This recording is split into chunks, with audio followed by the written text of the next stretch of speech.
अब वो देख पाएंगे ना। चलो, सो अपन ने जो चैप्टर स्टार्ट करा था, चैप्टर का नाम है नंबर सिस्टम। ठीक है। Number system is basically a base of aptitude. इस चैप्टर में हमको सब कुछ पढ़ना है जो हमको एप्टीट्यूड के किसी भी क्वेश्चन को सॉल्व करने में उन कंसेप्ट की मदद लग सकती है, इवन एप्टीट्यूड में भी और इवन रीजनिंग में भी। ठीक है। तो इसीलिए नंबर सिस्टम जो है वो अपने आप में बड़ा इंपॉर्टेंट चैप्टर है। तो नंबर सिस्टम में we have started with types of numbers, की नंबर्स कितने टाइप के होते हैं। ठीक है। तो सबसे पहले अपन ने देखा कि जो सबसे पहला टाइप का नंबर है that is natural number. Natural number मतलब क्या? ऐसे number which start from one. तो 1 2 3 4 5 6 7 8 and so on up to infinity, इनको अपन बोलेंगे natural number. Next is whole number. ऐसे नंबर जो कि जीरो से स्टार्ट होते हो, like 0 1 2 3 4 5 6 7 8 9 10 and so on up to infinity, is whole number. याद रखने के लिए देखो स्ट्रैटेजी है याद रखने की। कभी कभी कंफ्यूजन होता है कि भाई क्या नेचुरल और क्या होल। तो याद रखने के लिए क्या कर सकते हो कि जैसे होल नंबर में ये ओ है और यहाँ पर ये जीरो है, तो एक इससे थोड़ा बहुत आप कनेक्शन बिठा सकते हो कि हाँ, जो होल नंबर और नेचुरल नंबर में ये डिफरेंस होता है कि यहाँ पर जीरो इंक्लूड होता है और यहाँ पर जीरो इंक्लूड नहीं होता। ठीक है। तो एक स्ट्रैटेजी है, अगर आपको कभी याद रखना हो तो आप इस स्ट्रैटेजी से भी याद रख सकते हो कि नेचुरल और होल में डिफरेंस क्या होता है, कि होल नंबर में जीरो आता है, नेचुरल में जीरो नहीं आता है। और याद रखने के लिए यहाँ पर जो ओ है वो यहाँ पर जीरो का काम करता है। ठीक है। Next, third is integers. Integers क्या होते हैं? बेसिकली इंटीजर इज बेसिकली सारे माइनस के नंबर, सारे प्लस के नंबर इंक्लूडिंग जीरो। सारे माइनस के नंबर, सारे प्लस के नंबर इंक्लूडिंग जीरो। तो इंटीजर्स के जो ओवरऑल टाइप होते हैं वो कितने होते हैं? इंटीजर्स चार टाइप के होते हैं: positive integers, negative integers, non positive integers and non negative integers. Positive integers मतलब क्या? ऐसे नंबर जो कि ऐसे नंबर जो कि सिर्फ प्लस के हो तो उनको अपन क्या बोलेंगे? Positive integers. नेगेटिव मतलब क्या? ऐसे नंबर्स जो कि डायरेक्ट सिर्फ माइनस के, उनको अपन क्या बोलेंगे? Negative integers. तो एक हो गए पॉजिटिव इंटीजर्स, एक हो गए नेगेटिव इंटीजर्स। अब फिर बात आती है जीरो के कारण, या दिक्कत आती है जीरो के कारण कि जीरो इज ऑल्सो इंटीजर। सबसे पहले चीज तो अपने को ये दिमाग में रखना है कि yes, zero is also a integer. Zero को भी इंटीजर बोलते हैं। अब जीरो को इंटीजर बोलते हैं तो उसको क्या नया नाम दें? उसको कोई अलग से ऐसा न्यूट्रल नाम नहीं दिया जाता है। उसको दोनों कैटेगरी में इंक्लूड करा जाता है, पॉजिटिव में भी और नेगेटिव में भी। तो जीरो को हमने पॉजिटिव में भी इंक्लूड करा और जीरो को अपन ने नेगेटिव में भी इंक्लूड करा। तो जीरो को जब अपन ने पॉजिटिव में इंक्लूड करा तो एक नाम बना, जिसको नाम क्या देंगे अपन? Non negative integers. ऐसे इंटीजर्स जो कि नेगेटिव नहीं है, मतलब जीरो एंड पॉजिटिव। और एक बना आपका नॉन पॉजिटिव इंटीजर्स, मतलब ऐसे इंटीजर्स जो कि पॉजिटिव नहीं है, मतलब क्या हो गया? Zero and negative. तो ओवरऑल इंटीजर्स की बात करें तो इंटीजर्स चार टाइप के होते हैं: positive, negative, non positive and non negative. ये अपने को याद रखना है। अगर आपको इनके नाम याद है या आपको इनके टाइप याद है कि इंटीजर चार टाइप के होते हैं, तो फिर ये कभी भी आप नहीं भूलोगे कि जीरो इंटीजर होता है कि नहीं होता है। क्योंकि सबसे बड़ा कंफ्यूजन अभी ये भी है लोगों को कि जीरो इज अ इंटीजर और नॉट। तो yes, zero is a integer and there are four types of integers: positive, negative, non positive and non negative. ठीक है। उसके बाद आते हैं ऑड नंबर, इवन नंबर। तो ऑड नंबर मतलब क्या होता है? ये प्लीज माइक किसका ऑन है, माइक ऑफ करें। मुक्ति। Odd number, even number. तो ऑड नंबर मतलब क्या? ऐसे नंबर जो कि टू से डिविजिबल नहीं है, जैसे कि 1 3 5 7 9 11 13 एंड सो ऑन। ये नंबर टू से डिविजिबल नहीं है, तो इनको ऑड नंबर बोला जाता है। ऐसे नंबर जो कि टू से डिविजिबल हैं, जैसे कि 2 4 6 8 10 12 14 16 एंड सो ऑन, तो उसको क्या बोलते हैं अपन? इवन नंबर बोलते हैं। पर यहाँ पर भी एक दिक्कत जो मैंने स्टार्ट करा था जीरो को लेकर, कि भाई जीरो इवन है या ऑड है। तो जीरो को हमेशा अपन किस कैटेगरी में लेंगे? जीरो को अपन हमेशा ऑड, सॉरी, इवन की कैटेगरी में लेंगे, कि zero is always considered as even number. उसके पीछे का एक अपन ने कैलकुलेशन देखने वाले थे। वो कैलकुलेशन ये था कि हमने एक सिचुएशन यहाँ पर बनाई कि दो इवन नंबर को जोड़ने पर we will always get even result. दो ऑड नंबर को जोड़ने पर भी हमको इवन मिलेगा। एक ऑड और एक इवन को जोड़ने पर अपने को ऑड मिलेगा। ये सिचुएशन आई गेस सभी अवेयर है ना? और ये सिचुएशन सभी जस्टिफाई कर भी पा रहे होंगे कि दो इवन नंबर को जोड़ने पर हमेशा आपको इवन रिजल्ट मिलता है, दो ऑड को जोड़ने पर हमेशा आपको इवन रिजल्ट मिलता है, एक ऑड और एक इवन को जोड़ने पर आपको हमेशा ऑड रिजल्ट मिलेगा। हम सिर्फ प्रूफ करने की कोशिश कर रहे हैं कि जीरो को इवन लेंगे कि ऑड लेंगे। तो पहले मैंने माना कि let zero be a even number, तो मैं इस कंडीशन में फुलफिल कराता हूं कि एक इवन नंबर जीरो, एक even number two is equals to two. Condition verify अपनी हो रही है, करेक्ट। यहाँ पर एक ऑड नंबर वन, एक even number zero, zero plus one is equals to one, यहाँ पर भी अपनी कंडीशन वेरीफाई हो रही है। जो दूसरी कंडीशन है वो बनी ही नहीं है इसके लिए, करेक्ट। अब एक अपन मान लेते हैं कि let zero be a odd number. अगर अब मैंने माना कि let zero be a odd number, तो ये सिचुएशन तो बनी नहीं है उसके लिए। इस सिचुएशन कि एक ऑड नंबर मैंने मान लिया जीरो और एक ऑड नंबर मैंने मान लिया one which is equals to one, तो क्या ये कंडीशन आपकी वेरीफाई हो रही है? आपने ये लिखा था कि दो ऑड नंबर को जोड़ने पर you will always get a result of even number, but यहाँ पर क्या हो रहा है कि दो ऑड नंबर जोड़े, जबकि अपन ने जीरो को ऑड नंबर माना, तब अपना जो रिजल्ट आया वो भी क्या आ गया, ये आपका ऑड नंबर रिजल्ट आ गया। तो ये कंडीशन आपकी फुलफिल नहीं हो रही है। कब फुलफिल नहीं हो रही है? जब आपने ये माना कि जीरो क्या है, आपका ऑड नंबर है। तो अल्टीमेटली अब इससे ये प्रूफ होता है कि जीरो को आप कभी भी ऑड नहीं मानोगे, zero is always considered as even number, ठीक है। Zero is always considered as odd number, sorry even number. ये कौन है? Lord Voldemort. मैं इस नाम से एंट्री नहीं दूंगा। जिस किसी का भी फ्रेंड हो ये, आप उसको फोन करके बता दो कि मैं इस नाम से एंट्री नहीं दूंगा, सही नाम से एंटर होना हो तो एंटर हो क्लास में, ठीक है। तो अब यहाँ पर अपन ने क्या बात करी कि zero is always always considered as an even number, zero को हमेशा अपन इवन नंबर ही मानेंगे। डन। चलो अब नेक्स्ट अपन आगे बढ़ते हैं। नेक्स्ट आता है अपना प्राइम नंबर।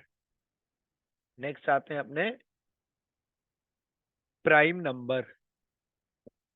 तो कौन से नंबर को प्राइम नंबर बोलते हैं? कौन से नंबर को प्राइम नंबर बोलते हैं? Two, three, five, seven, 11, 13, 17, 19, 23 and so on so on so on, जहां तक भी जा रहे हैं। तो इन नंबर्स को अपन क्या बोलते हैं? Prime number. अब प्राइम नंबर की डेफिनेशन क्या होती है? वो ये होती है कि the number which is divisible by itself and 1। the number which is divisible by itself and 1, जो नंबर खुद से या जो नंबर 1 से डिविजिबल हो उनको अपन क्या बोलते हैं? प्राइम बोलते हैं। जैसे कि एक 1 से डिविजिबल, एक खुद से डिविजिबल, ये 1 से डिविजिबल, ये खुद से डिविजिबल, ये 1 से डिविजिबल, ये खुद से डिविजिबल, ये 1 से डिविजिबल, ये खुद से डिविजिबल। तो इन नंबर को अपन ने बोल दिया प्राइम। अब एक चीज और है कि वन, वन को प्राइम बोलेंगे कि नहीं बोलेंगे है ना।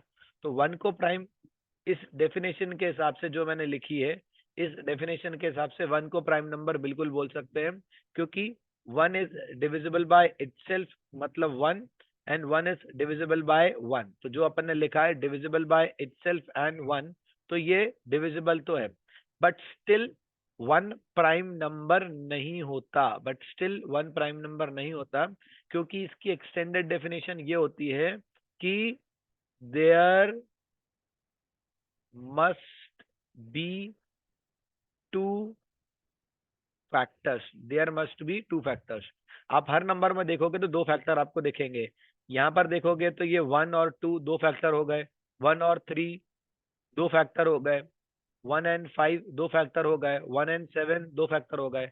पर जब अपन वन की बात कर रहे थे तो ये वन और ये इटसेल्फ, ये दोनों क्या है? बेसिकली ये दोनों एक ही बराबर है, करेक्ट। मतलब फैक्टर एक ही हुआ। तो जब फैक्टर एक ही होता है तो उस नंबर को आप प्राइम नहीं बोलते। क्लियर हो गई बात?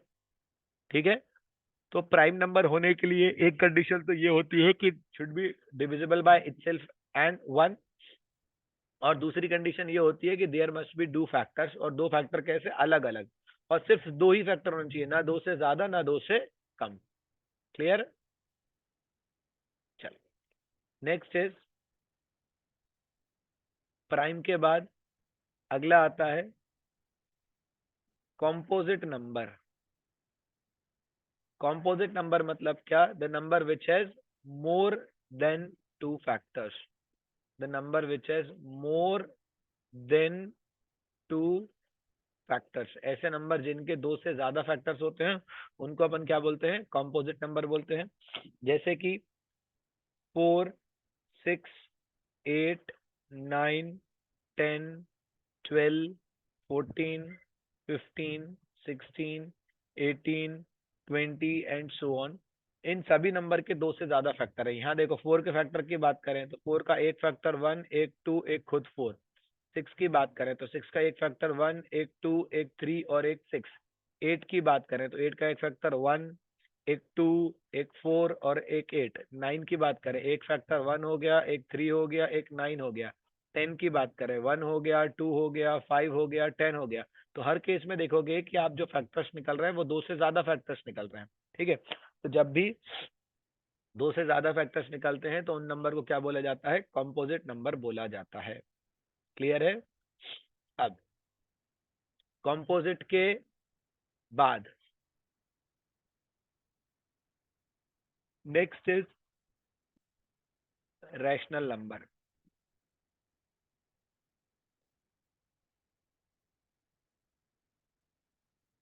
अगला है रैशनल नंबर। अब ये रैशनल नंबर क्या है? रैशनल नंबर इज बेसिकली ऐसे number which can be written in p by q form where q is not equals to 0। आपने यही पढ़ा होगा कि रैशनल नंबर इज बेसिकली ऐसे नंबर जिनको अपन p by q के फॉर्म में लिख सकते हो where q is not equals to 0, मतलब डिनोमिनेटर 0 नहीं होना चाहिए, तो उन नंबर को अपन क्या बोलेंगे? रैशनल नंबर बोलेंगे, राइट? तो देखो, सपोज अगर मैं बात करूं, मैंने लिखा है 2/3, 8/9, 4/24, 1/38, 2/19। तो ये सारे के सारे आप बोल सकते हो कि रैशनल नंबर है, क्योंकि ये p बाय क्यू के फॉर्म में लिखा रहे हैं where q is not equal to 0। Even हम चाहें तो माइनस में भी लिख सकते हैं, -3/8, -6/24, -2/95। कुछ भी ऐसे नंबर को हम रैशनल नंबर लिख सकते हैं, करेक्ट? हम अगर बात करें कि मैं डायरेक्ट नंबर लिख रहा हूँ, लेट से मैंने लिखा 2, 3, 8, 1, -5, क्या ये सारे नंबर भी रैशनल नंबर हैं? यस, हम इन सारे नंबर को भी रैशनल नंबर बोल सकते हैं। क्यों? क्योंकि बाय डिफॉल्ट इन नंबर के डिनोमिनेटर में वी कैन यूज 1। कोई भी इंटीजर है तो कोई भी इंटीजर के डिनोमिनेटर में we can use 1 by default. हम बाय डिफॉल्ट 1 यूज वहां पर कर सकते हैं। ठीक है? Also zero, yes, zero is also a rational number, क्योंकि जीरो को भी अपन 0/1 लिख सकते हैं। बात समझ में आ गई सभी को ये वाली? बोलो, क्लियर है ये बात? Yes sir. Yes sir. All right, चलो ठीक है। अब एक और चीज देखते हैं कि सिर्फ इतना पढ़ने से हमको ये क्लियर नहीं होता कि क्या यही नंबर रैशनल होंगे। ठीक है, क्योंकि अभी तक जो हमने पढ़ा है वो रैशनल अपन ने सिर्फ इतना ही पढ़ा है कि any number which can be written in p by q form where q is not equals to 0, मतलब डिनोमिनेटर 0 नहीं होना चाहिए। तो सिर्फ ये मतलब नहीं होता रैशनल का। रैशनल की डेफिनेशन और भी ये एक्सटेंडेड डेफिनेशन है, पर वो अभी अपने को बाद में समझ में आएगी। कब? जब अपन इर्रेशनल पढ़ लेंगे। तो अब मैं आपको पढ़ाता हूँ पहले इर्रेशनल, और उसके बाद वापस से अपन आएंगे रैशनल पर। ठीक है?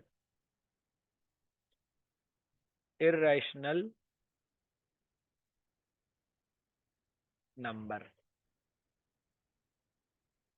अब ये इर्रेशनल नंबर क्या होते हैं? देखो, ऐसे नंबर जो कि रैशनल नहीं है उनको अपन क्या बोलते हैं? इर्रेशनल बोलते हैं। पर अभी जब मैंने आपको ये कंफ्यूज कर दिया कि अभी आपको रैशनल की क्लैरिटी नहीं है बिल्कुल, ठीक है, तो अब फाइनली इर्रेशनल की जो दूसरी डेफिनेशन है वो क्या होती है? The numbers which are non terminating and non repeating. The numbers which are non-terminating and non-repeating. The numbers which are non-terminating and non-repeating, उन numbers को अपन क्या बोलते हैं? उन numbers को अपन irrational number बोलते हैं. अब समझना, सपोज मेरे पास एक नंबर था 2/3. ठीक है, 2/3 को मैंने फ्रैक्शन में करा, ये फ्रैक्शन है, मैंने इसको डेसिमल में करा. 0.6666666666 ये इसका डेसिमल वर्जन आएगा. करेक्ट. अब अपन ये देखते हैं कि डेसिमल वर्जन को क्या बोलते हैं. पहले अपन अब इन वर्ड का मतलब समझते हैं कि नॉन टर्मिनेटिंग क्या होता है. नॉन टर्मिनेटिंग का मतलब ये होता है कि ऐसा number which is on going. देखो, टर्मिनेट का मतलब होता है कोई भी चीज खत्म हो जाना. टर्मिनेट का मतलब क्या होता है? कोई भी चीज का खत्म हो जाना, कोई भी चीज का अंत, है ना. तो नॉन टर्मिनेटिंग का मतलब क्या हो जाएगा? The thing which is endless. ऐसी कोई चीज जो कि एंडलेस है, जिसका कोई अंत नहीं है. विच इज ऑन गोइंग, जो कि चलती चली जा रही है, उसको अपन क्या बोलते हैं? Non terminating. और नॉन रिपीटिंग मतलब क्या? ऐसा नंबर जो कि बार बार रिपीट नहीं हो रहा है, उसको अपन क्या बोलेंगे? Non repeating. ठीक है.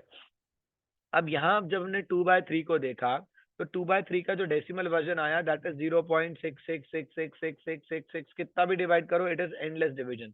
तो ये जो नंबर है, ये आपका नॉन टर्मिनेटिंग तो है. ठीक है, क्योंकि ये कभी भी आपका कैलकुलेशन खत्म नहीं होगा, तो ये दिस 0.666666 ये नॉन टर्मिनेटिंग तो है. But this number is repeating. ये नंबर क्या हो रहा है आपका? ये नंबर यहाँ पर रिपीट हो रहा है. आप देखोगे तो यहाँ पर ये 6 एक सिमेट्री में रिपीट कर रहा है कंटिन्यूसली. इट इज 666666666, है ना. तो ये जो नंबर है 2/3, this number is non terminating plus repeating.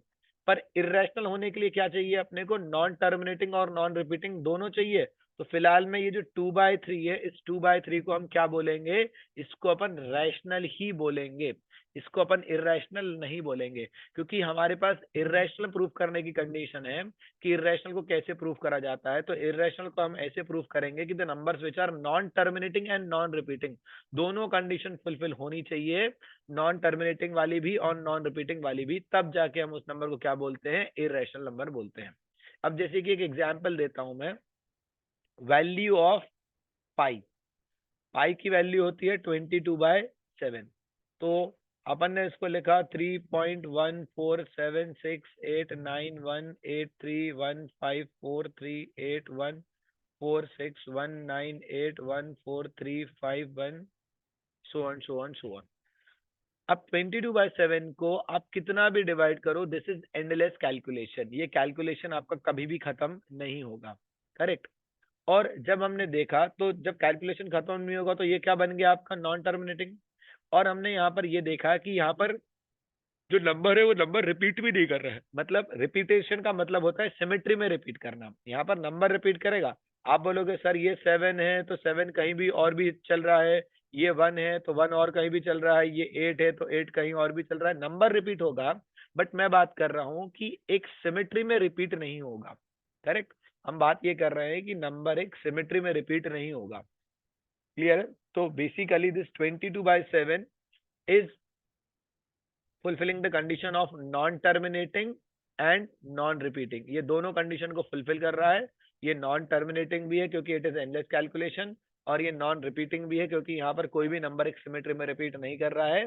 So 22/7, that is value of pi, is an irrational number. तो अब जब भी अब आपको पहचान निकालनी हो कि नंबर रैशनल होगा कि नंबर इरेशनल होगा, तो उसको सिर्फ फ्रैक्शन में देखकर अपन नहीं बोल सकते कि वो नंबर रैशनल होगा या इरेशनल होगा. हमको ये वाली चीज फुलफिल करानी पड़ेगी कि the number should B non terminating and non repeating. अगर नॉन टर्मिनेटिंग नॉन रिपीटिंग दोनों है, तो नंबर बन जाएगा आपका irrational number, otherwise rational number. Clear है? बोलो, क्लियर है? किसी का मुझे डाउट आया था चैट में. किसका डाउट था? चैट में किसी ने लिखा था डाउट है. क्या डाउट है, प्लीज बताओगे आप?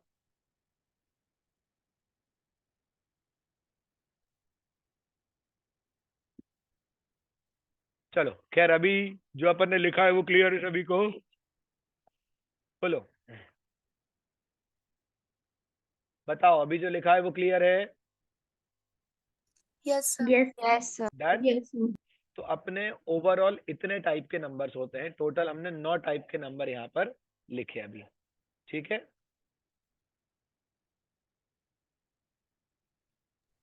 टोटल अपन ने 9 टाइप के नंबर अभी लिखे। मैं एक बार वापस से उसका ओवरव्यू दे देता हूँ कि हमने जो टाइप्स ऑफ नंबर्स लिखे थे, जो टाइप्स ऑफ नंबर्स अपन ने लिखे थे, अब उनको अपन दो कैटेगरी में डिवाइड कर रहे हैं। एक अपन डिवाइड कर रहे हैं रियल नंबर कैटेगरी में, और दूसरा अपन उसको डिवाइड कर रहे हैं इमेजिनरी नंबर की कैटेगरी में। किसका माइक ऑन है? ये एक रियल नंबर और दूसरा imaginary number. Real number basically अभी तक जो अपन ने पढ़ा ना, वो सब कुछ रियल नंबर की कैटेगरी में आएगा।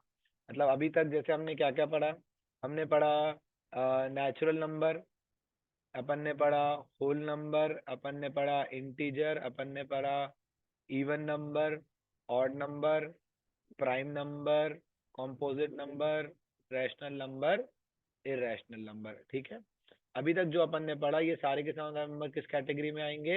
ये सारे के सारे नंबर आपके आएंगे रियल नंबर की कैटेगरी में। ठीक है, मतलब इनमें से जो कुछ भी नंबर है वो सब क्या होता है? Real number. So real number belongs to minus infinity से लेकर प्लस इन्फिनिटी के बीच के जो कुछ भी नंबर है वो सारे के सारे क्या है? रियल नंबर है। नेक्स्ट होता है दूसरा इमेजिनरी नंबर। तो अब इमेजिनरी नंबर क्या? कि ऐसा नंबर जो कि रूट के अंदर हो और माइनस में हो। ऐसा नंबर जो कि रूट के अंदर हो और माइनस में हो, उसको अपन क्या बोलते हैं? Imaginary number. इस नंबर का कैलकुलेशन हमारे जनरल मैथमेटिक्स में पॉसिबल नहीं था, तो इसके लिए एक नया चैप्टर इंट्रोड्यूस कराया गया है, जिसको अपन ने नाम दे दिया कॉम्प्लेक्स नंबर। एक नया कंसेप्ट बना जिसको अपन ने क्या नाम दे दिया? Complex number. ठीक है, ऑल्दो ये अपना पार्ट नहीं है, अपने को इसको इतना डिटेल में नहीं पढ़ना है, अपने को सिर्फ यही पढ़ना था जो अपने एप्टीट्यूड का पार्ट है। ठीक है, तो अपन ने सिर्फ ये पढ़ लिया, इतना अपने लिए बहुत है। ये कॉम्प्लेक्स नंबर को अपने को डिटेल में नहीं पढ़ना, बस अपने को पता होना चाहिए कॉम्प्लेक्स नंबर क्या होते हैं या इमेजिनरी नंबर क्या होते हैं। बेसिकली ऐसा नंबर जो कि रूट के अंदर हो और माइनस में हो, मतलब जो कैलकुलेशन अब पॉसिबल नहीं होगा, उसको क्या बोलते हैं? अपन इमेजिनरी नंबर बोलते हैं। बाकी रियल नंबर तो आपको पता ही है कि real number basically start from minus infinity two plus infinity. उसमें सारे नंबर आ गए आपके, प्लस के, माइनस के, इंटीजर्स के, फ्रैक्शन, डेसिमल, कुछ भी, नॉन टर्मिनेटिंग, नॉन रिपीटिंग, सब कुछ। ठीक है, तो वो सब आपके आ गए रियल नंबर की कैटेगरी के अंदर। क्लियर हो गई बात सभी को? ये टाइप्स ऑफ नंबर सबको क्लियर है अच्छी तरीके से? बोलो, यस। डन। चलो, यस सर। अब टाइप्स ऑफ नंबर्स के बाद नेक्स्ट में आ रहा हूं डिविजिबिलिटी रूल पर, है ना? नेक्स्ट में आ रहा हूं डिविजिबिलिटी रूल पर। जस्ट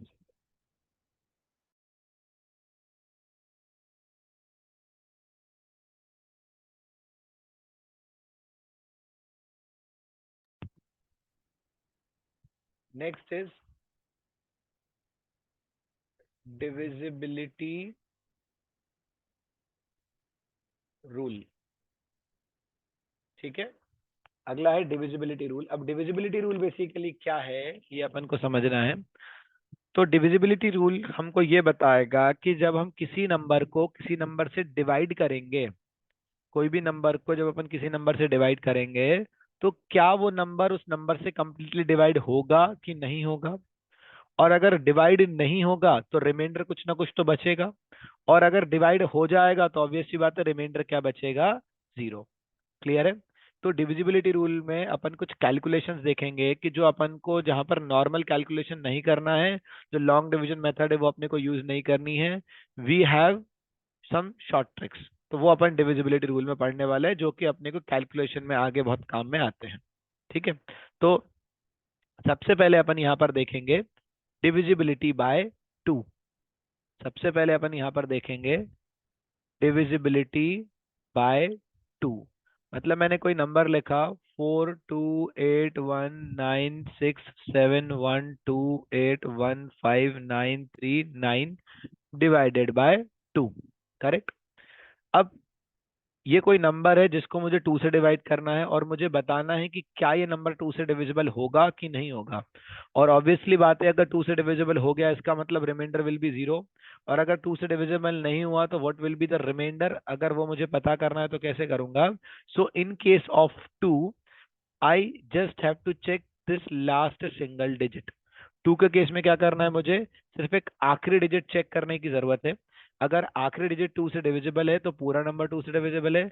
आखिरी डिजिट 2 से डिविजिबल नहीं है तो पूरा नंबर भी 2 से डिविजिबल नहीं है।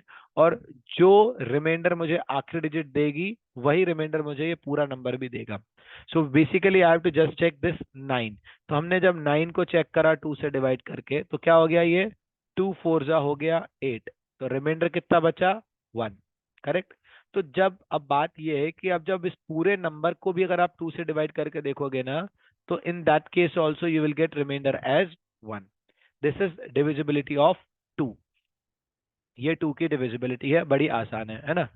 ऑल द 2 की डिविजिबिलिटी बहुत काम में नहीं आती है क्योंकि जरूरत नहीं पड़ती कभी, बट क्योंकि 2 की डिविजिबिलिटी के बहुत सारे कनेक्शंस हैं इसलिए मैंने आपको डिविजिबिलिटी बाय 2 से ही स्टार्ट करा है। अब नेक्स्ट मैं बता रहा हूं आपको डिविजिबिलिटी बाय 4। मैंने कोई नंबर लिखा 28196247139847 डिवाइडेड बाय 4। करेक्ट। अब इस पूरे नंबर को मुझे काय से डिवाइड करना है, मुझे डिवाइड करना है 4 से। तो डिविजिबिलिटी ऑफ 4 क्या बोलती है कि आपको कभी भी पूरा नंबर डिवाइड करने की जरूरत नहीं है। You have to just check आखिरी के 2 डिजिट्स। आखिरी के 2 डिजिट्स आप चेक कर लो, अगर आखिरी के 2 डिजिट्स 4 से डिविजिबल है तो आपका पूरा नंबर 4 से डिविजिबल है।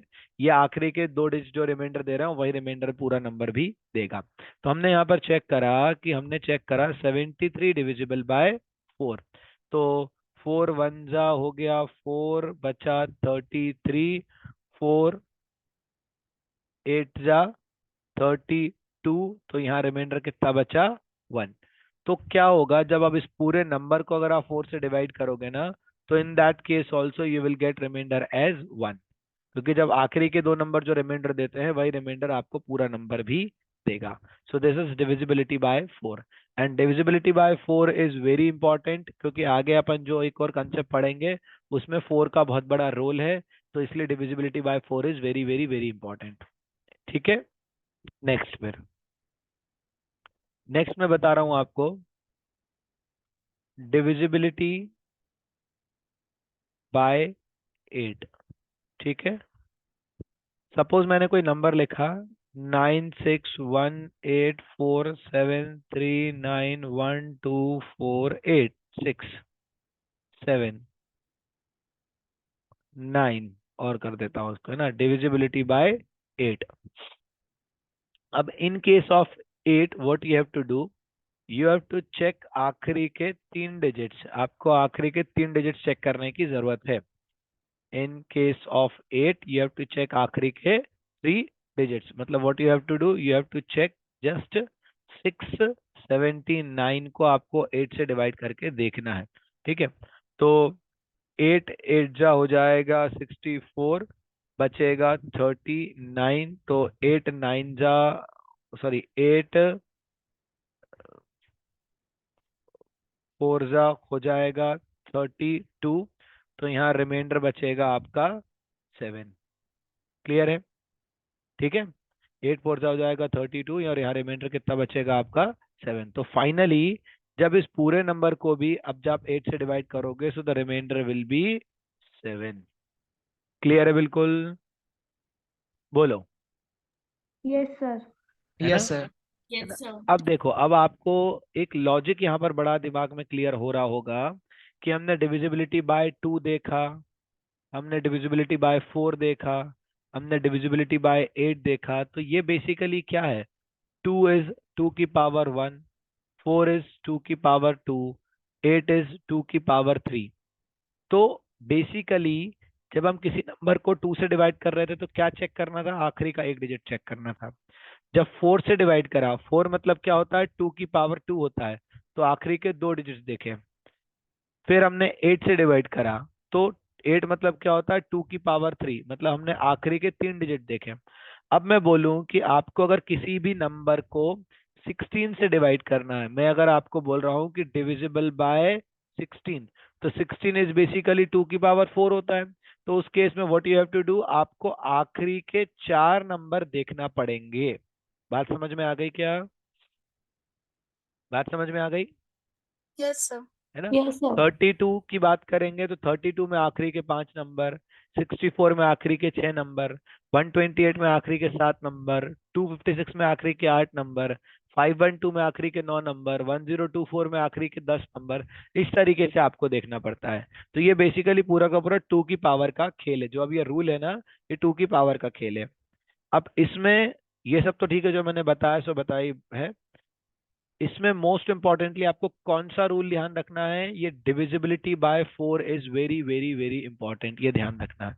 ये जो डिविजिबिलिटी बाय 4 है ना, ये बहुत इंपॉर्टेंट है, ये आपको ध्यान रखना है बहुत अच्छी तरीके से।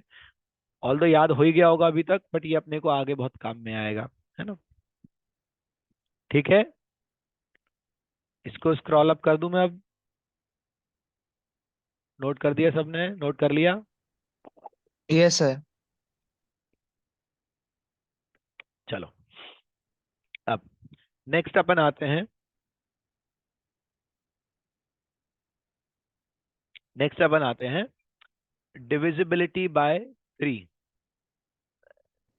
डिविजिबिलिटी बाय 3, है ना? अपन ने कोई नंबर लिखा कि 4381927468196 डिविजिबिलिटी बाय 3। ठीक है, एक तो नॉर्मल तरीका है कि आप लॉन्ग डिवीजन मेथड अपनाओ। दूसरा तरीका में भी हो सकता है, किसी किसी को पता हो कि आप इन सबको ऐड करते हो और जो टोटल आता है उस टोटल को यू डिवाइडेड बाय 3। राइट, ये तरीका पता है क्या किसी को, कि you have to add these numbers, इन नंबर्स को सबको आप ऐड कर लो, 4+3+8+1+9 एंड सो ऑन, जो भी आ रहा है इसका टोटल, और उसको आप 3 से डिवाइड करोगे। अगर वो नंबर 3 से डिविजिबल है तो आपका नंबर भी 3 से डिविजिबल होगा, और वो नंबर जो रिमाइंडर देगा वही आपका रिमाइंडर भी आने वाला है। तो ये एक टेक्निक है, बट उससे भी एक और आसान टेक्निक मेरे पास है। वो आसान टेक्निक ये है कि हम जो 3 के मल्टीपल्स है ना, उनको एलिमिनेट करते हैं डायरेक्टली। 3 के मल्टीपल्स मतलब क्या, 3, 6, 9, ये क्या होते हैं, 3 के मल्टीपल्स हैं। तो अपन 3 के मल्टीपल्स को डायरेक्टली एलिमिनेट करते हैं। तो 3 के मल्टीपल्स मतलब ये 3 काट दिया मैंने, 9 काट दिया मैंने, ये 6 काट दिया मैंने, ये 9 काट दिया, ये 6 काट दिया। तो ये 3 के मल्टीपल्स जो थे वो डायरेक्टली मैंने एलिमिनेट कर दिए, करेक्ट? अब मैं क्या करता हूँ, इनको ऐड कर करके एलिमिनेट भी कर सकता हूँ। देखो, 8 और एक 9 3 का मल्टीपल होता है, 4 और 2 6, ये भी 3 का मल्टीपल होता है, 7 और 7 14 और 4 18, 18 भी 3 का मल्टीपल है, 3 6 18 होता है, क्योंकि 8 और एक 9, ये भी 3 का मल्टीपल होता है। कुछ बचा क्या यहाँ पर? कुछ भी नहीं बचा। सो रिमाइंडर विल बी 0। यहाँ कुछ भी नहीं बचा, इसका मतलब रिमाइंडर क्या आएगा इसका? 0, क्योंकि सब एलिमिनेट हो गया। अब अगर हम देखें कि सपोज यहाँ पर एक नंबर और लिखा होता, लेट्स से 5। ठीक है, यहाँ पर सब कुछ कट गया, बट एक जो 5 है वो यहाँ बच गया। तो हम क्या करते, इस 5 को 3 से डिवाइड कर देते, खत्म। सो 3 1 जा 3, रिमाइंडर कितना आ गया आपका यहाँ पर? 2। बात क्लियर है सभी को? बोलो, 3 की डिविजिबिलिटी क्लियर है?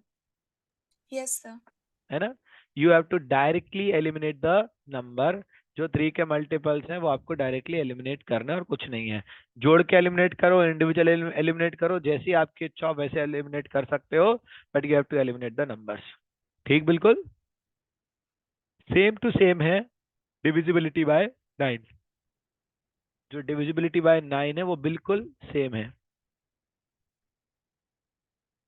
Divisibility by 9। मैंने नंबर लिखा 3 8 1 9 6 4 2 8 1 7 9 3 8 1 5 2 7, कुछ भी नंबर लिख दिया मैंने, और इसको मुझे डिवाइड करना है 9 से। ठीक है, तो 9 की डिविजिबिलिटी के लिए क्या करना है आपको, यहाँ पर अब 9 का मल्टीपल ढूंढना है। अभी तक अपन क्या कर रहे थे, अभी तक अपन मल्टीपल ढूंढ रहे थे 3 का, क्योंकि 3 की डिविजिबिलिटी थी। अब 9 की डिविजिबिलिटी में आपको 9 का मल्टीपल बनाना है। तो पहले तो 9 जो ओरिजिनल दिख रहा है उसको काट दो, ये 9 कटा, ये 9 कटा, ये दो 9 कट गए ना।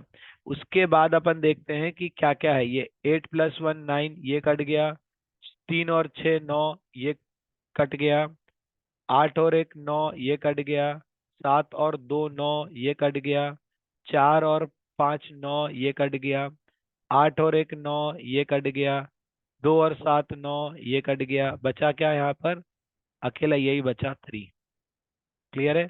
तो जब अकेला 3 बचा तो रिमाइंडर कितना आ जाएगा, डायरेक्टली 3। ठीक है, अब रिमाइंडर क्या आ जाएगा आपका, अगर 3 बचा तो रिमाइंडर क्या आ गया यहाँ पर, डायरेक्टली 3। मान के चलो कि यहाँ पर 3 के साथ कुछ और भी बच जाता।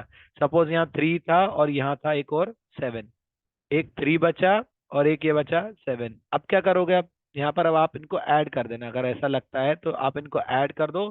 तो 3 + 7 क्या हो गया, 10, और 10 को आपने 9 से डिवाइड कर दिया, तो रिमाइंडर आ गया आपका उस केस में कितना, 1। बात समझ में आ गई। अगर नंबर 9 से छोटा बच रहा हो, या ऐड करने के बाद भी 9 से छोटा हो, तो ऑब्वियसली वही रिमाइंडर बचेगा, क्योंकि जब भी आप किसी भी नंबर को 9 से डिवाइड कर रहे हो तो मैक्सिमम पॉसिबल रिमाइंडर 8 होता है ना, क्योंकि 9 तक तो कंप्लीटली डिविजिबल है और मैक्सिमम पॉसिबल रिमाइंडर बचने के चांसेस क्या होते हैं, 8। ठीक है, बट जब 3 था तो रिमाइंडर हमने क्या मान लिया था, 3। बट जब हम ऊपर गए, जब अपना जो टोटल बचा वो कितना बचा, 10 बच रहा था। जैसे 3 और 7 कितना बच रहा था, 10। पर मैक्सिमम पॉसिबल रिमाइंडर क्या हो सकता है, जब किसी भी नंबर को आप 9 से डिवाइड करोगे तो maximum possible remainder will be 8। ठीक है, 8 के ऊपर तो रिमाइंडर पॉसिबल है ही नहीं। तो यू हैव टू रीडिवाइड, आपको उसको क्या करना है, आपको उसको डिवाइड करना है वापस से, और फिर देखो कि फाइनल रिमाइंडर क्या बचेगा। क्लियर है बिल्कुल, बोलो। सर इसमें सिर्फ दो नंबर्स को ही ऐड करके एलिमिनेट कर सकते हैं ना? कितने भी 2 करो, 3 करो, 10 करो, जितने नंबर ऐड करके एलिमिनेट करना है। 9 का मल्टीपल बनना चाहिए बस। आप कितने भी नंबर एलिमिनेट ऐड कर सकते हो, जरूरी नहीं है कि 2 ही नंबर आपको ऐड करना है। आप 5 नंबर, 6 नंबर, जितने भी ऐड करना हो सब ऐड कर दो चाहो तो। ठीक है। Yes sir. हाँ, ओके। तो ये चीज क्लियर है सभी को, बोलो। Yes. Yes, sir.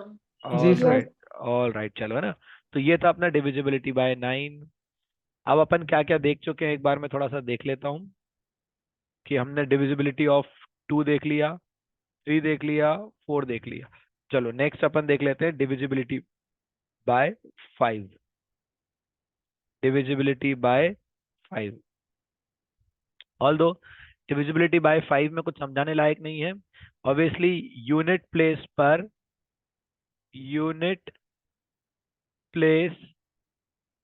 Should be 0 और 5। अगर यूनिट प्लेस पर 0 है या यूनिट प्लेस पर 5 है, तो आपका नंबर जो है वो 5 से डिविजिबल होगा, अदरवाइज नहीं होगा। मतलब यह है कि अगर यूनिट प्लेस पर 1 है तो रिमाइंडर कितना होगा, 1 होगा। अगर यूनिट प्लेस पर 2 है तो रिमाइंडर होगा 2। अगर 3 है तो रिमाइंडर होगा 3। अगर 4 है तो रिमाइंडर होगा 4। और अगर यूनिट प्लेस पर 5 है तो रिमाइंडर हो जाएगा 0। सिमिलरली अब यूनिट प्लेस पर अगर 6 है तो अगेन रिमाइंडर कितना हो जाएगा, 1, क्योंकि 5 तक तो खत्म हो जाएगा, रिमाइंडर बचेगा 1। यूनिट प्लेस पर 7 है तो रिमाइंडर विल बी 2। 8 है तो रिमाइंडर विल बी 3। 9 है तो रिमाइंडर विल बी 4, और 0 है तो रिमाइंडर विल बी 0। कोई दिक्कत वाली बात ही नहीं है। क्लियर हो गई बात। तो दिस इज डिविजिबिलिटी ऑफ 5। ठीक है, तो ये डिविजिबिलिटी बाय 5 भी अपनी कंप्लीट हो गई है। नेक्स्ट अपन देख लेते हैं डिविजिबिलिटी बाय 6। ऑल्दो काम की नहीं है 6 की डिविजिबिलिटी, बट फिर भी एक बार देख लो। और डिविजिबिलिटी बाय 6 का रूल बेसिकली ऐसा है कि जो हर किसी क्वेश्चन में लग सकता है, हर कोई नंबर में पॉसिबल है लगना। ठीक है, तो मैं एक बार बता देता हूं आपको। Divisibility bye 6। मैंने कोई नंबर लिखा 381924 को मुझे डिवाइड करना है 6 से। अब इसमें आपको क्या करना पड़ता है कि आपको ये जो नंबर है ना, इसके आपको फैक्टर्स निकालना है, इसके आपको प्राइम फैक्टर्स में कन्वर्ट करना है, या जिसकी डिविजिबिलिटी आपके पास हो उन नंबर्स के फैक्टर्स में आपको कन्वर्ट करना है। तो 6 को मैंने कन्वर्ट कर लिया, 3 इंटू 2 इज बेसिकली 6। ठीक है, तो अब ये जो आपका नंबर है, ये आपका नंबर 3 से डिविजिबल भी होना चाहिए, और ये आपका नंबर 6 से डिविजिबल भी होना चाहिए, सॉरी 2 से डिविजिबल भी होना चाहिए। अगर आपका नंबर 3 से भी डिविजिबल है और अगर आपका नंबर 2 से भी डिविजिबल है, तो ऑब्वियसली आपका ये पूरा का पूरा नंबर 6 से भी डिविजिबल हो जाएगा। क्लियर है? अगर आपका नंबर 3 से भी डिविजिबल है और अगर आपका नंबर 2 से भी डिविजिबल है, तो फिर बट ऑब्वियस सी बात है कि आपका नंबर 6 से डिविजिबल भी हो जाएगा। क्लियर है? सो दिस इज डिविजिबिलिटी ऑफ 6। पर ये बहुत ज्यादा काम में नहीं आती, ना हम इसको काम में लेते हैं, इसलिए अपने को इसमें बहुत ज्यादा दिमाग लगाने की जरूरत भी नहीं है। क्लियर है? डिविजिबिलिटी बाय 7 अभी छोड़ देते हैं, है ना? नहीं दिमाग लगाना है अपने को 7 में भी, तो ये 7 अपन अभी छोड़ देते हैं। फिर उसके बाद 8 अपन कर ही चुके हैं, 9 अपन कर ही चुके हैं। 10 की डिविजिबिलिटी मेरे ख्याल से कोई बहुत आपको जरूरत ही नहीं है, क्योंकि यूनिट प्लेस पर अगर 0 होगा तो ही नंबर 10 से डिविजिबल होगा, अदरवाइज नहीं होगा। बहुत क्लियर हो गई ये बात तो आपको अच्छी तरीके से। ठीक है, उसके बाद एक है डिविजिबिलिटी बाय 11। ये थोड़ी काम की है, कहीं कहीं पर इसके क्वेश्चंस आ जाते हैं। तो डिविजिबिलिटी बाय 11 क्या बोलती है वो अपन देख लेते हैं। ठीक है,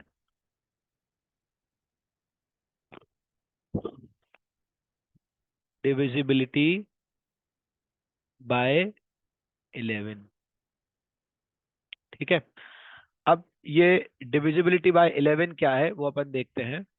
तो सपोज मैंने कोई नंबर लिखा कि 281967138496। ठीक है, इसको मुझे डिवाइड करना है 11 से। ठीक है, तो डिविजिबिलिटी ऑफ 11 क्या बोलती है? डिविजिबिलिटी ऑफ 11 बोलती है, वो एक फॉर्मूला यूज करवाती है, वो ये बोलती है कि sum of digit at odd place minus sum of digit at even place, it should be equals to 0, 11 या फिर multiple of 11, that is 22, 33, 44, 55 and so on. जब आप डिफरेंस निकालोगे sum of digit at odd place minus sum of digit at even place, so that difference should be equals to 0, 11 या फिर multiple of 11। अगर कुछ ऐसा है तो आपका नंबर 11 से डिविजिबल है, अदरवाइज नहीं है। तो अपन देखते हैं ऑड प्लेस और इवन प्लेस। यहाँ पर ऑड नंबर और इवन नंबर की बात नहीं करी जा रही है, यहाँ पर ऑड प्लेस और इवन प्लेस की बात करी जा रही है। तो odd place we will start from here, तो अपन इनिशियल से स्टार्ट करेंगे, this will be the odd place. ये odd odd odd odd odd odd, जो भी मैंने रेड से मार्क करा है दैट इज ऑड प्लेस। इनका टोटल कर लो, 2 और 1 3 और 6 9 10 18 और 9 27। तो ये हो गया इसका टोटल 27। अब अपन ने जब इवन प्लेस को मल्टीप्लाई करा, तो 8 और 9 17, 17 और 7 24, 24 और 3 27, और 27 और 10 37। ये हो गया 37। अब इनका जो डिफरेंस आया वो कितना आया? -10। माइनस प्लस डजेंट मैटर, पहली चीज तो ये माइनस प्लस डजेंट मैटर, वो तो मैंने लगा दिया क्योंकि डिफरेंस -10 आएगा, तो यहाँ पर माइनस प्लस डजेंट मैटर, कोई फर्क नहीं पड़ता उसका। बट अपने को नंबर फर्क पड़ता है कि this number should be equal to 0, 11 या मल्टीपल ऑफ 11। अगर ये कुछ ऐसा आता तो ऑब्वियसली ये जो नंबर है ये क्या हो जाता, ये नंबर आपका 11 से डिविजिबल हो जाता। अभी फिलहाल में ये नंबर 11 से डिविजिबल नहीं है, क्योंकि इनके बीच का जो डिफरेंस आ रहा है वो क्या आ रहा है? 10, and 10 is not a multiple of 11। ठीक है, तो इसलिए अभी फिलहाल में ये जो नंबर है ये 11 से डिविजिबल नहीं है। क्लियर है? अब यहाँ एक ड्रॉबैक है, वो ड्रॉबैक ये है कि you can not find remainder. यहाँ आप रिमाइंडर नहीं पता कर सकते। हमने अभी बाकी जितने क्वेश्चंस देखे थे ना, हम सब में रिमाइंडर पता कर पा रहे थे कि भाई रिमाइंडर इतना इतना आएगा, पर फिलहाल में यहाँ पर अपन रिमाइंडर नहीं पता कर सकते। You can just find divisibility. यहाँ पर आप सिर्फ डिविजिबिलिटी पता कर सकते हो कि नंबर डिविजिबल है या नहीं है। रिमाइंडर अगर आपको पता करना है तो you have to follow the conventional method, मतलब वही लॉन्ग डिवीजन मेथड आपको यूज करना पड़ेगा। बात समझ में आ गई इतनी सभी को? बोलो। Yes sir. है ना? तो ये पूरा का पूरा था डिविजिबिलिटी रूल। अब मुझे ये बताओ कि किसी का अगर कुछ छूट गया हो तो मैं कुछ देर रुकूं क्या? आप नोट कर रहे हो इसको? बोलो, कुछ छूट गया है क्या? किसी का कुछ नोट करना, अगर किसी को छूट गया हो तो बता दो, वरना मैं आगे बढ़ता हूँ फिर।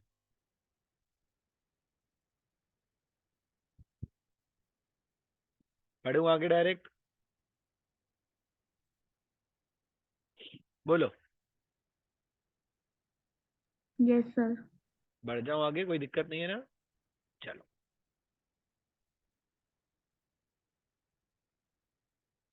तो ये थे डिविजिबिलिटी रूल जो अपने काम के हैं। नेक्स्ट अपन देखते हैं कैलकुलेशन, वो है अपना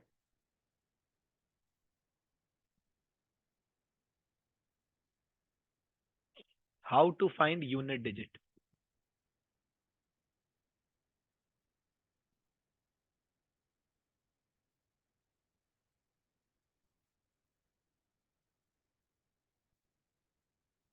how to find unit digit. Mostly इसके क्वेश्चन या तो मल्टीप्लिकेशन में या तो पावर्स में आते हैं, तो पहले अपन मल्टीप्लिकेशन वाला देखते हैं। I guess everyone is aware of unit digit, कि मैंने कोई नंबर लिखा है कि 48192, so this is unit digit, this is tenth digit, this is hundred digit, this is thousand place, this is 10,000 place. ये सभी को पता है कि ये क्या है, कौन सी पोजीशन को क्या बोलते हैं। करेक्ट? तो अब अपन को एक कैलकुलेशन दे के रखा है कि 48193 इंटू 1946 इंटू 1249 इंटू 1777 इंटू 38194। ठीक है? मुझे क्या करना है, मुझे इन सभी नंबर को मल्टीप्लाई करना है। मल्टीप्लाई करने के बाद मुझे यूनिट प्लेस पता करनी है कि यूनिट प्लेस पर क्या आएगा। तो अब ये बहुत ऑब्वियस सी बात है कि अपन ये पूरा मल्टीप्लिकेशन तो करने से रहे। तो अब ट्रिक क्या है यहाँ पर, जब भी कभी ऐसा क्वेश्चन हो और अगर आपको यूनिट प्लेस पता करनी हो, तो you have to just multiply the unit places. आपको क्या करना है, you have to just multiply the unit places. मतलब ये 3, 6, 9, 7, 4 ये यूनिट प्लेसेस है। आपको सिर्फ इन यूनिट प्लेसेस को मल्टीप्लाई करना है। मतलब क्या? देखो 6 3 का क्या होता है 18, तो 18 में भी आपको पूरा 18 नहीं लेना, जस्ट एक उसके भी यूनिट डिजिट वाला नंबर, मतलब 8।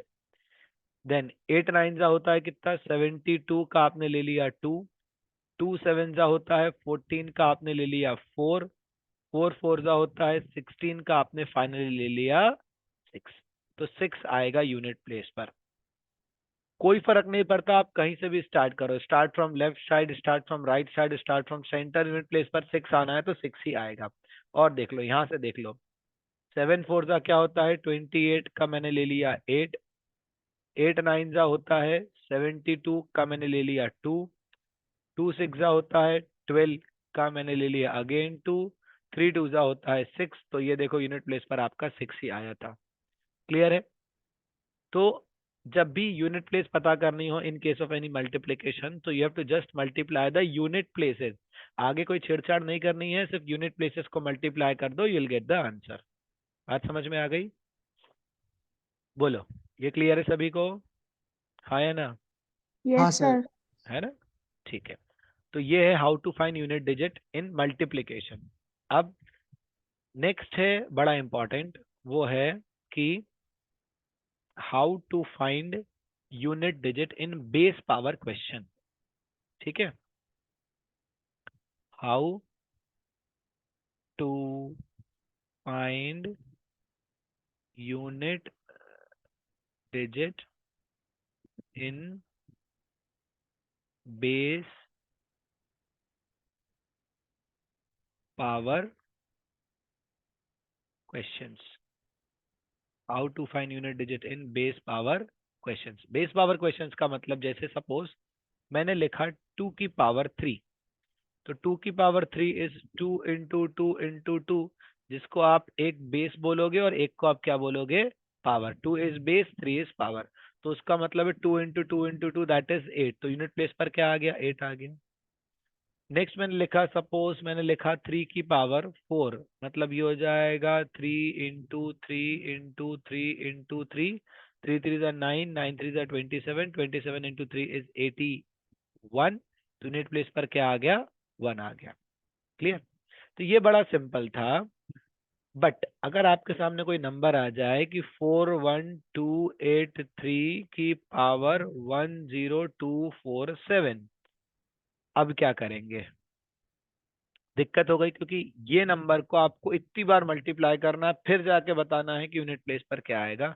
तो ऑब्वियसली हम इतना नहीं मेहनत करेंगे। तो अब इसके लिए अपने पास क्या ट्रिक है वो अपने को देखना है। अपनी पहली ट्रिक यहाँ पर क्या है? हम यहाँ पर दो केस पढ़ेंगे। पहला है case number 1। So case number 1 यहाँ पर क्या है? केस नंबर 1 इज कि if if the unit digit of base ends with 0, 1, 5, 6, then unit digit will be 0, 1, 5, 6 respectively,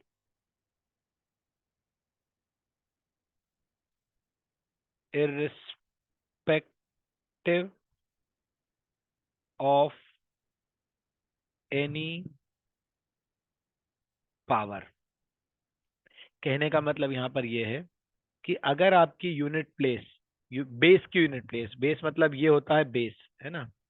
अगर आपकी बेस की यूनिट प्लेस 0156 पर एंड हो रही है, तो हमेशा यूनिट प्लेस पर 0156 ही आएगा, चाहे आपके नंबर के ऊपर कोई भी पावर हो, कितनी भी बड़ी पावर, कितनी भी छोटी पावर हो, कैसी भी पावर हो, अगर 0156 है तो 0156 ही आएगा, ये कहने का मतलब है। मतलब सपोज अगर मैंने लिखा यहाँ पर कि मेरा नंबर मैंने लिखा 92816 की पावर 10246, यूनिट प्लेस पर यहाँ पर 6 दिख गया ना मेरे को बेस में, ऑब्वियसली इसकी यूनिट प्लेस पर 6 ही आएगा।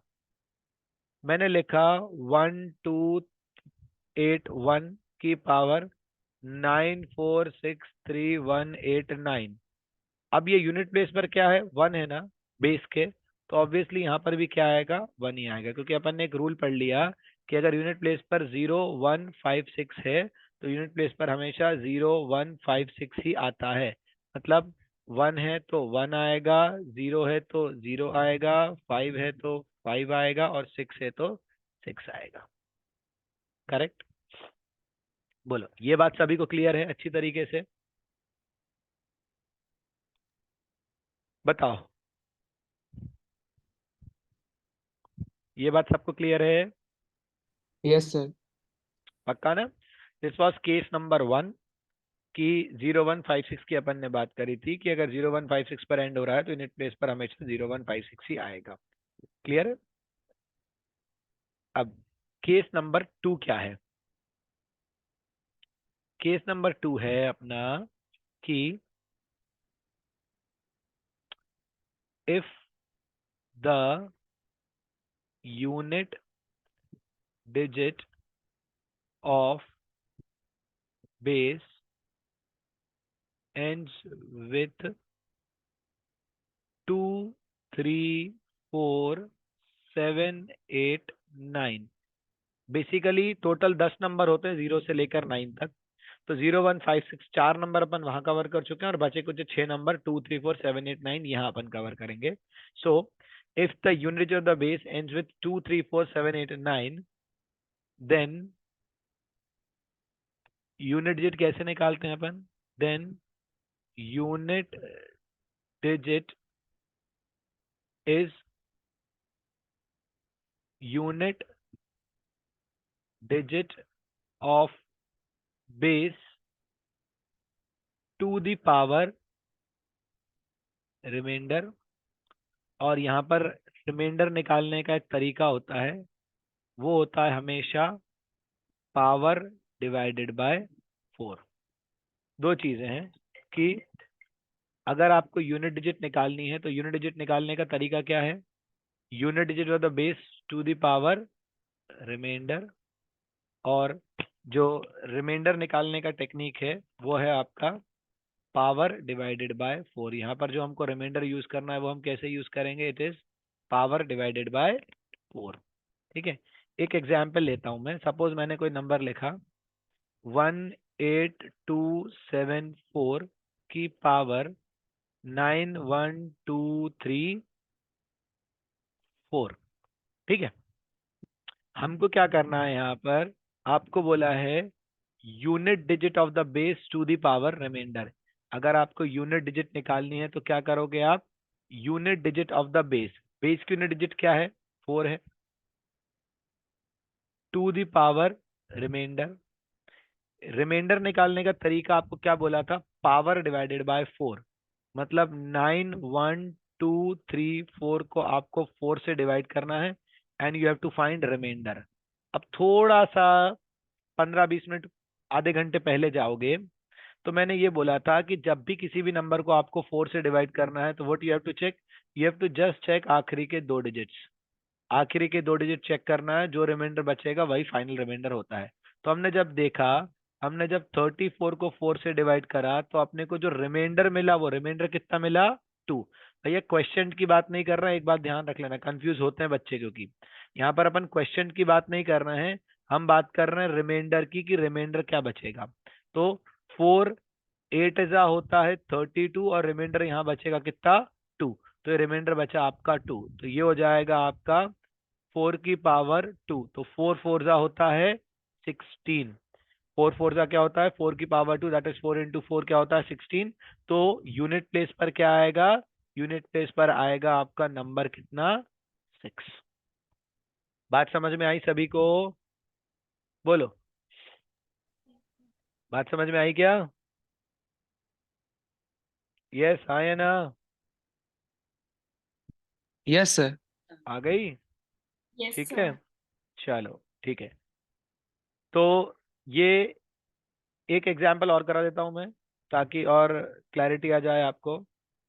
ठीक है, यस, एक एग्जाम्पल और मैं बता देता हूँ, किसी के एक दो को दिक्कत आ रही है वो देखो। देखो मैं क्या बोल रहा हूँ कि सपोज मैंने नंबर लिखा है 2819 की पावर 12474। ठीक है, देखो क्या करना है अपने को? Unit digit of the base, मतलब 9 की पावर रिमाइंडर। और रिमाइंडर निकालने का तरीका क्या है? पावर को 4 से डिवाइड करना है। तो पावर है 12474 को डिवाइड करना है काय से अपने को? 4 से। ठीक है, एक मिनट रुचिता मैं करता हूँ ना।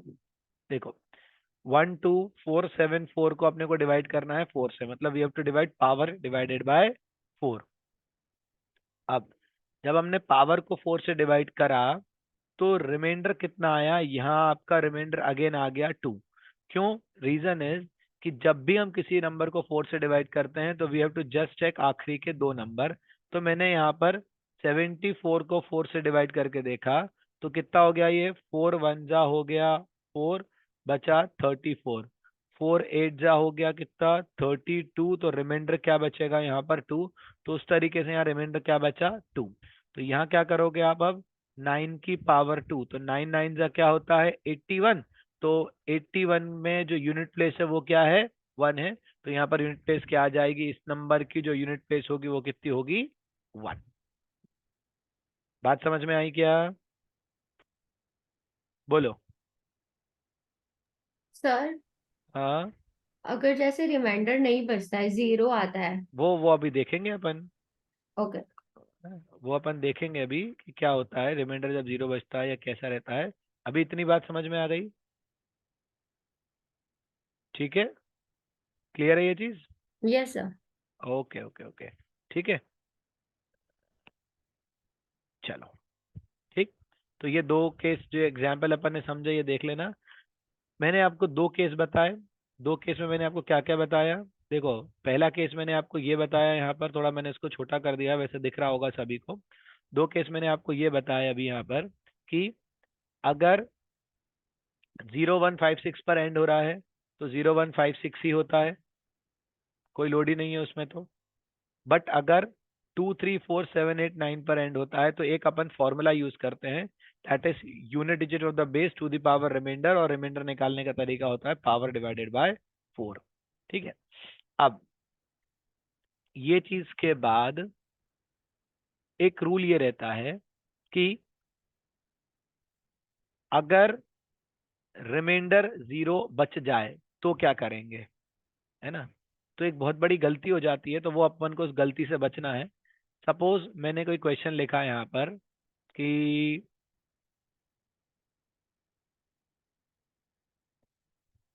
मैंने लिखा 91284 की पावर 12848, करेक्ट है ना। देखो अब यहाँ पर क्या होगा, तरीका क्या है आपका, आपको करना है 4 की पावर रिमाइंडर, ये base to the power remainder आपने करा। हमने रिमाइंडर निकाला यहाँ पर कि 12848 को जब अपन ने डिवाइड करा 4 से, रिमाइंडर निकालने के लिए हमेशा पावर डिवाइडेड बाय 4 करते हैं। तो यहाँ पर जो रिमाइंडर आएगा वो रिमाइंडर आपने क्या ले लिया 0 ले लिया। अब मेरी बात समझना मैं क्या कहना चाह रहा हूँ अब आपको, ठीक है। हम अगर अपने नॉर्मल तरीके से करते तो हम क्या करते, भाई 4 की पावर 0 और किसी की भी पावर 0 क्या होता है 1, तो आप बोल दोगे कि सर इसका आंसर क्या आएगा 1 आएगा। बट इसका जो 1 आंसर आएगा इस लॉजिक के हिसाब से वो क्या है गलत है। उसके पीछे का रीजन ये है कि ये आप सोचो कि ये आपका क्या है पूरा का पूरा इवन नंबर है। जब कोई भी इवन नंबर को जब आप नंबर ऑफ टाइम मल्टीप्लाई करोगे, 1 बार 2 बार 10 बार 100 बार 5000 बार कितनी बार भी मल्टीप्लाई करोगे, तो यूनिट प्लेस पर कभी भी ऑड नंबर आने के चांसेस नहीं होते। जब भी आप कोई इवन नंबर को नंबर ऑफ टाइम मल्टीप्लाई कर रहे हो तो यूनिट प्लेस पर हमेशा इवन नंबर ही आता है, ऑड नंबर कभी भी नहीं आता। बट जब अपन ने इस केस की बात करी कि हमारा हमने देखा कि रिमाइंडर आ गया 0 और हमने यहाँ पर रिमाइंडर 0 यूज करा तो यूनिट प्लेस पर क्या आ गया 1, क्योंकि किसी की भी पावर 0 क्या होता है 1। तो अब फिलहाल में यहाँ पर ये तरीका थोड़ा सा आपका क्या हो गया गलत हो गया। अब ये गलत कुछ नहीं है, इसमें बस आपको एक चीज का ध्यान रखना है कि जब भी आपका रिमाइंडर 0 आए उसको आपको 0 नहीं लेना है, उसको आपको क्या लेना है 4 लेना है। 0 नहीं लेना है, उसकी जगह क्या लेना है आपको 4 लेना है। जब भी आपका रिमाइंडर 0 आए तो उसको आपको 0 नहीं लेना है। What you have to take, you have to take remainder as 4। मतलब ये यहाँ पर क्या हो जाएगा, अब ये हो जाएगा यहाँ पर 4 की पावर 4। तो 4 की पावर 4 मतलब 4 4 4 इंटू 4 16, 64 256। तो यूनिट प्लेस पर आ जाएगा 6। 4 की पावर 4 होता है 256। ठीक है, यहाँ मैं लिख भी देता हूँ, चलो नीचे ये 4 की पावर 4 मतलब 4 इंटू 4 इंटू 4 इंटू 4। कैलकुलेशन कैसे करो इजी बनाने के लिए, 4 4 जा 16, 4 4 जा 16, इनको मल्टीप्लाई कर दो, 6 6 जा 36। यूनिट प्लेस पर क्या आ गया, ये आ गया 6। बात समझ में आई सभी को? बोलो, बात समझ में आई क्या? सर हर इवन पावर में 6 ही आ रहा है ना यूनिट प्लेस पे। क्या हर इवन? जो हमारा नंबर है अगर उसके लास्ट में 4 है और पावर इवन है तो यूनिट प्लेस पे 6 ही आ रहा है हमेशा। हमेशा 6 आएगा, हमेशा 6 आएगा। बट जरूरी थोड़ी ना कि नंबर 4 ही हो, नंबर 2 भी हो सकता है, नंबर 6 भी हो सकता है, नंबर 8 भी हो सकता है, नंबर 0 भी हो सकता है, क्योंकि इवन नंबर तो अपने पास 5 होते हैं ना। 0, 2, 4, 6, 8 ये सारे के सारे इवन नंबर है, तो इसलिए अपन ने उसको यूनिवर्सली पढ़ा है। और इवन हम तो ऑड में भी यही देखेंगे, दिमाग लगाने नहीं है। आप तो बस एक ये चीज लॉजिक दिमाग में रखो, या एक ये कॉन्सेप्ट दिमाग में रखो कि जब भी आपका रिमाइंडर 0 आए तो आपको उसको 0 नहीं लेना है, आपको उसको 4 लेना है बस। बाकी वही का वही है जो कुछ भी है, ठीक है। बस एक लाइन अपने को दिमाग में रखनी है कि जब भी हमारा रिमाइंडर 0 आएगा तो हमको उसको 0 नहीं लेना है, हमको उसको क्या लेना है, 4 लेना है। डन? बात समझ में आ गई यस सर। है ना? ठीक है, क्लियर है। तो ये ओवरऑल था डिविजिबिलिटी रूल, ठीक है। हमने जो भी पॉसिबल केसेस थे पढ़ लिए। एक अपन ने स्टार्ट करा था टाइप्स ऑफ नंबर्स से। टाइप्स ऑफ नंबर्स के बाद हमने देखे थे डिविजिबिलिटी रूल। डिविजिबिलिटी रूल के बाद अपन ने देखा था how to find unit digit. तो सबसे पहले उसमें अपन ने देखा ये मल्टीप्लिकेशन वाला पार्ट। फिर नेक्स्ट अपन ने देखा अपना how to find unit digit in base power question. तो अभी तक अपन ने इतना कंसेप्ट अपना कवर करा है, ठीक है। नेक्स्ट अपन देखते हैं place value and face value, है ना। दो तीन चीजें और मैं पढ़ा के फिर मैं तुमको 5-1 मिनट का ब्रेक दूंगा, और फिर उसके बाद अपन आगे का कॉन्सेप्ट कवर करेंगे आज ही, ठीक है। चलो, नेक्स्ट अब मैं लिख रहा हूं place value and face value.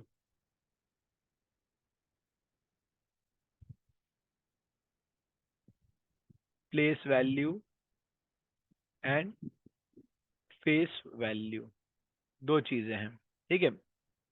देखो, सबसे पहले अपन देखते हैं फेस वैल्यू। तो फेस वैल्यू का मतलब होता है the number itself. Face value का मतलब क्या होता है? The number itself. नंबर जिस पोजीशन पर है, या सॉरी नंबर जो है वही उसकी फेस वैल्यू होती है। सपोज मैंने कोई नंबर लिखा, लेट्स से मैंने लिखा कि 38129, ठीक है। मैंने कोई नंबर लिखा कि 38129। अब मुझसे पूछा जा रहा है कि बताओ इस 9 की फेस वैल्यू क्या होगी। सो 9 की फेस वैल्यू विल बी 9, 2 की फेस वैल्यू विल बी 2, 1 की फेस वैल्यू विल बी 1, 8 की फेस वैल्यू विल बी 8, 3 की फेस वैल्यू विल बी 3। तो फेस वैल्यू का मतलब क्या होता है? The number itself. हम उसी नंबर की बात कर रहे हैं और वही उसकी होती है फेस वैल्यू। पर जब अपन प्लेस वैल्यू की बात करेंगे तो प्लेस वैल्यू का मतलब ये होता है कि नंबर किस पोजीशन पर है, ठीक है। सपोज यही नंबर की मैंने बात करी कि 38129। अब मैं बोल रहा हूं कि यहाँ पर 9 की प्लेस वैल्यू क्या आएगी। तो 9 कौन सी पोजीशन पर है? यूनिट पोजीशन, मतलब वंस पोजीशन पर। तो 9 को अपन 1 से मल्टीप्लाई करेंगे तो 9 की प्लेस वैल्यू विल बी 9।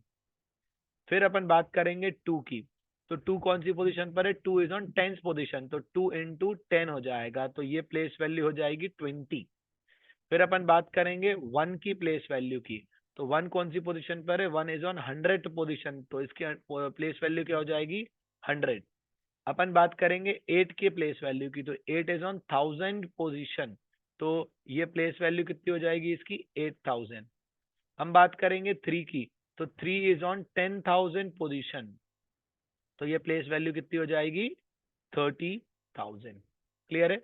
तो प्लेस वैल्यू का मतलब बेसिकली ये होता है कि आपका नंबर किस पोजीशन पर है, उस पोजीशन से आपको उस पर्टिकुलर नंबर को मल्टीप्लाई करना है। So you will get the place value, चाहे वो यूनिट हो, 10 हो, 100 हो, 1000 हो, 10,000 हो, लाख हो, 10 लाख हो, करोड़ हो, 10 करोड़ हो, या कुछ भी हो, ठीक है। तो आपको उस पर्टिकुलर पोजीशन से मल्टीप्लाई करना है and you will get the place value. Face value का मतलब मैंने बता दिया कि फेस वैल्यू का मतलब होता है द नंबर इटसेल्फ। अब क्वेश्चन की फ्रेमिंग क्या होती है इसकी वो अपन समझते हैं। यहाँ आपको पूछ लिया कि what is the difference between face value and place value 8। 8 की प्लेस वैल्यू और 8 की फेस वैल्यू में डिफरेंस क्या है? तो 8 की जो प्लेस वैल्यू आएगी वो तो आपको मालूम है कि वो आ जाएगी 8000, और 8 की जो फेस वैल्यू आएगी वो आपको मालूम है कितनी आएगी 8, और इनके बीच का आपको डिफरेंस निकालना है। आंसर आ जाएगा 7992। ये आ गया आंसर। बात समझ में आ गई क्या कि प्लेस वैल्यू और फेस वैल्यू क्या होती है और इसका क्वेश्चन कैसे बनता है? कुछ भी पूछ सकते हैं कि what is the multiplication, what is the division, what is the addition, what is the subtraction of place value face value, something something. कुछ भी क्वेश्चन की फ्रेमिंग हो सकती है। बस आपको उसके लिए ये पता होना चाहिए कि प्लेस वैल्यू क्या होती है और फेस वैल्यू क्या होती है। क्लियर हो गई बात? ये बोलो हाँ या ना। Yes sir. डन, ठीक है। चलो अब इसके बाद क्या है? इसके बाद है कुछ डिवीजन के रूल, है ना। तो वो डिवीजन के रूल तो अपन पढ़ेंगे ही, बट उसके पहले एक डिवीजन की एक थ्योरम होती है बड़ी, जिसको आप बोलते हो रिमाइंडर थ्योरम, जिसके बारे में शायद आपने कभी सुना भी होगा कि dividend is equals to divisor into quotient plus remainder होता है। सुना है इसके बारे में? Dividend is equals to divisor into quotient plus remainder होता है। अब यहाँ किस चीज को डिविडेंड, डिवाइजर, क्वेश्चन, रिमाइंडर बोलते हैं वो अपन देख लेते हैं। सपोज मैंने 40 को डिवाइड करा 9 से, ठीक है।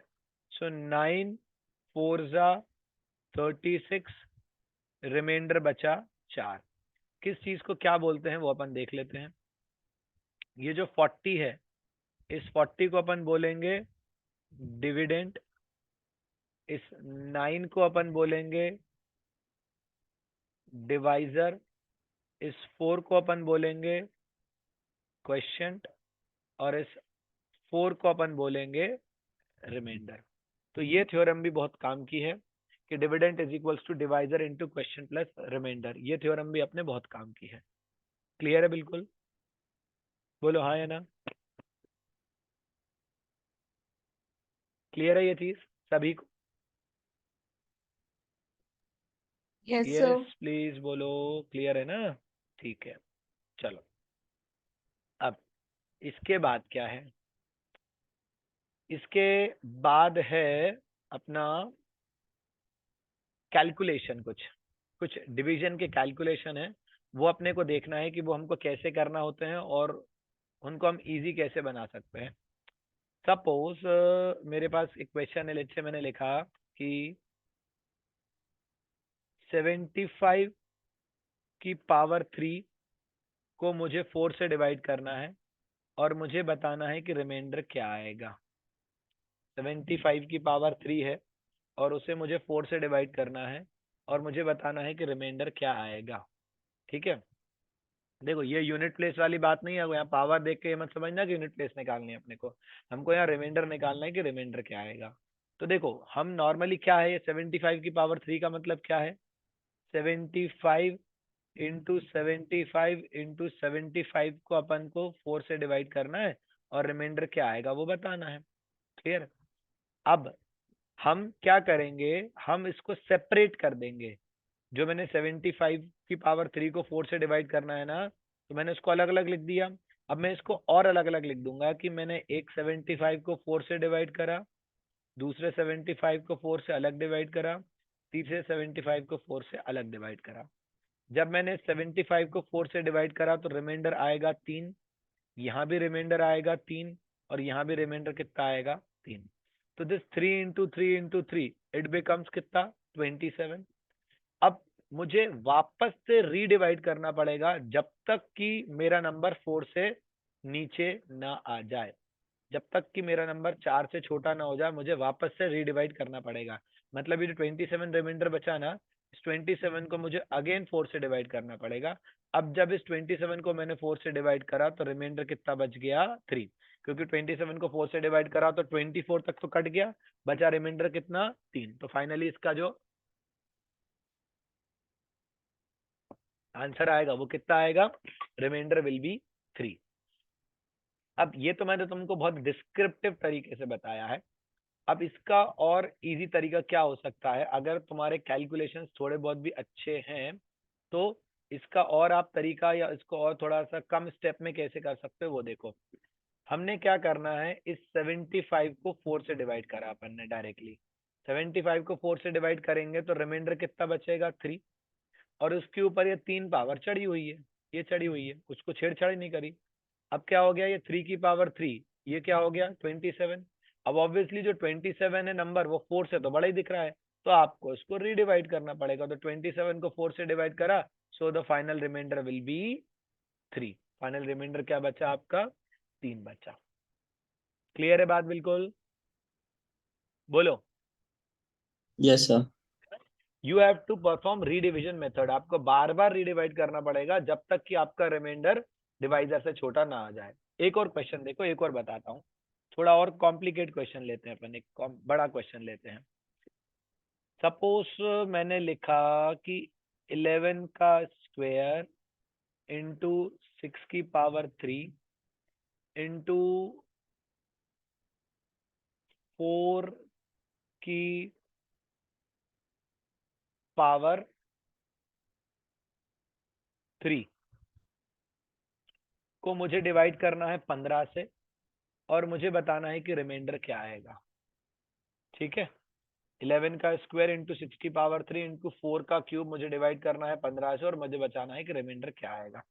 ठीक है, हम क्या करते हैं यहाँ पर कि पहले इसको पावर को सॉल्व करना ही पड़ेगा, क्योंकि उसके बिना कुछ नहीं होगा।